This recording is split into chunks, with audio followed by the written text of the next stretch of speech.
There are some unwritten CSGO rules that most of the players know and respect. Don't take them all too seriously, but here are some things you should never really do in CSGO. Even if it's a competitive game, let's say you won 16-14 or even 19-17 in overtime, you either say good game or easy game. I have never seen anyone say, it was a hard game. And don't be the first one, always play it cool, always make it look like it was a walk in the park for you.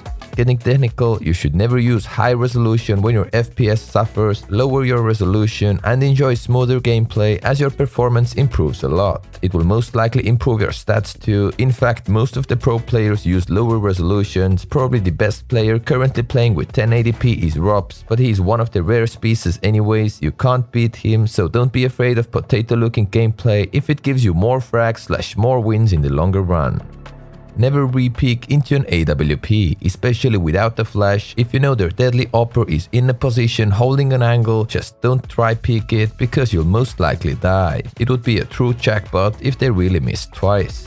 Now, who are those guys who run into B, don't destroy vents for their teammates and squeeze themselves through the market window without destroying them? Be a gentleman for your teammates, make their way into window easier by breaking the vent early, never leave those breakable thingies untouched in a regular round unless you plan something very sneaky. Never buy overpriced skins. Today's video sponsor Skin Baron makes it easy for you to buy CSGO skins with much cheaper prices than on the Steam market. As you can see, difference is pretty remarkable. Obviously, you can also sell your skins on Skin Baron plus cash them out straight to your bank afterwards. That could lead to your first Lamborghini. Skin Baron is a very legit site backed with a proper company from Germany, and one of the owners of the site is a former B coach, Tao B. I guess that tells it all. Safe AF. Use my link down below as you would put a tiny piece of bread on my table and earn a virtual fist pump. Always keep quick switching your weapons, never stop it as it's just an awesome habit to have, plus makes you look a way better player than you actually are. It's stupid. Never talk in the warm-up, it's a gentleman's agreement. Everyone takes warming up seriously and usually don't answer to you. The real talk starts when the warm-up period ends. Don't you ever step after you fake defuse the bomb. Actually don't do any sounds except the sounds you can do at the same time when you're defusing, like scoping, etc. I have talked about this numerous times, but still see moments like that on a pretty high level. Although, as you could see, if enemy doesn't care about audio as well, they will still peek you. It's also not smart to run next to your teammate who is making a sneaky play, silently flanking the opponents from behind. Neither make any other sound that might ruin the move. Be polite and let team win by his awesome 007-like play. If you die, make sure to communicate the most important info, aka enemy's location first. Never start with your emotions or the way you died or how low the enemy is. Say the location first and you might add HP as it's useful to know it, but no one really wants to know how lucky an enemy was to win that duel against you, because we all know that if they killed you, they must be one of the best players in the CSGO because you are godlike. If you want to be a smart player and you are retaking a site where you have no info about the enemy's location, always smoke the bomb and try to tap it as early as possible. This puts a lot of pressure onto enemy side. Now they have to make a move. Never smoke one random gateway of the bomb side because you'll increase your winning chances more when smoking a bomb. Plus, if there's no smoke on the bomb, enemies could simply put the Molotov on it and you're screwed anyways.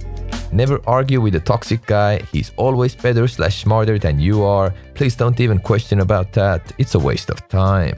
Also, don't be AFK, aka away from keyboard. It sounds pretty obvious as you can't play the game while staying away from your keyboard, but some people tend to minimize the game when they die or do whatever things mid-game, so they are AFK in almost every round start by sometimes wasting their best spawn plus 3 to 5 seconds of the round start. It might sound harmless, but wasting the best spawn in crucial rounds is criminal and can easily lose you games. I know crosshair choice is a personal preference, but this T-shape is just bleh. If your teammate has gotten 4 quick kills, everyone knows that no one should steal the last one. Give them the room so they could try to ace it, because aces are cool. In the beginning of the round, when someone crouches and looks at you at the same way Jack looked at Rose in Titanic, or just shakes their head towards you, it usually means they would like to get a weapon drop from you. Never leave them without a drop. Keep the team chemistry up. If you have enough money, drop weapons to your teammates to win more rounds. Also, make sure you check the game situation before buying an AWP. Never buy it if your team already has 2 or more ops. It's a possibility that there's Device, Kenyes and Guardian in your team, but the possibility is rather low, and even then you need more rifles to keep your lines balanced and have something to say against extra quick plays. By the way, if it's a B rush, don't stop, then never stop, even if they nade, even if you get full flashed, even if you need to go out first, you just don't stop, keep running and stick to the plan. You might die first, but you could have made enough extra room for the team to go out plus win the round. Next up, as a CT, choosing P2000 over USPS is just... When your teammate is clutching, you stay silent, don't talk during clutches because it might ruin their sound/decision making, just let them play. It's kind of an unwritten rule that people tend to misspell peek as a peek, and although everyone should get the idea, it hurts to see another Saivu PEAK tag in the game. Talking about name tags, there are some very creative/stylish ones out there, but if you are representing Ferrari peak tag with always dying first and 2 frags on the board, then you should really consider Fiat or something. You don't buy an auto sniper, it's another well-known unwritten rule that no one really buys an auto sniper, and if one team pulls it out, the other team is allowed to pull it out as well. That's just how it goes. When the warm-up ends, half ends or match ends, you never keep your weapons in your hands, everyone always drops them down. I guess it's just about giving your virtual hands a tiny bit of rest time. You should never watch this video that long while being unsubscribed, make sure you fix that. It's always a humorous sight when a guy has the fanciest skins but plays very poorly. I remember from my childhood, there were kids playing football, some of them had the best boots/gear possible, others had nothing but poor gear, and when the guy with poor gear beat everyone, it was stylish AF plus lesson learned for everyone. So don't you worry when you play CSGO with the very default skins, it's even cooler when you beat people like that. Never be jealous of other skins because after all, it's not about the gear, but about the person who uses it. Super general.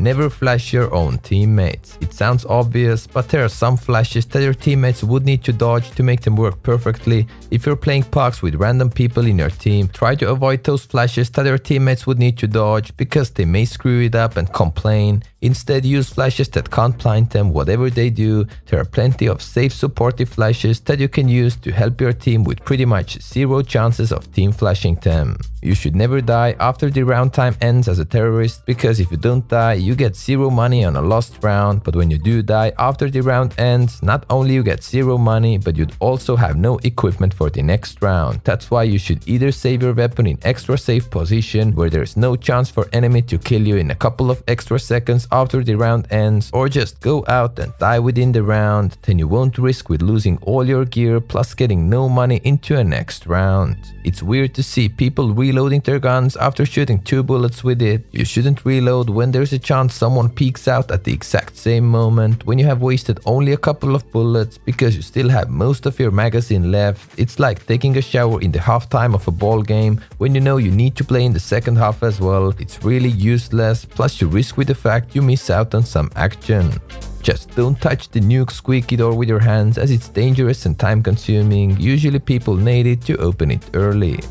Depending on the map, never leave a bomb in your spawn. On some maps like Mirage, it could work out nicely as it's pretty standard to leave bomb at certain places when you're playing a default/map control round, but on maps like Train, don't leave it deep into spawn as it could cost you a round win when someone needs to run that long for the bomb. At least carry it out from the spawn, closer to your controlled area. If you perform really good in the warm-up/win the warm-up, you might struggle in actual game. I have never seen a warm-up warrior performing insanely good in the match itself. It's crazy, and surely there have been vice versa cases, but usually in my experience, the match is just more than pure fair aim duels. It's about team play/positioning and much more. Never cheat in the game, it's just boring, rather challenge yourself and others. When you execute into a bomb site, the bomb carrier never goes in first. There are 2 good reasons for that. If you see bomb site is stacked with enemies, there's a good chance first guy gets killed and loses the bomb into an enemy's control, and secondly, your opponent's gonna instantly see the bomb on their radar and therefore rotations will come in quicker, which could make it harder for you to win the round. Also, avoid complaining that someone is hacking. Just don't do it as it looks weak, and the majority of the times they are just better than you or having having a better day than you. It's completely fine. If you really feel that someone is hacking, make sure to report them.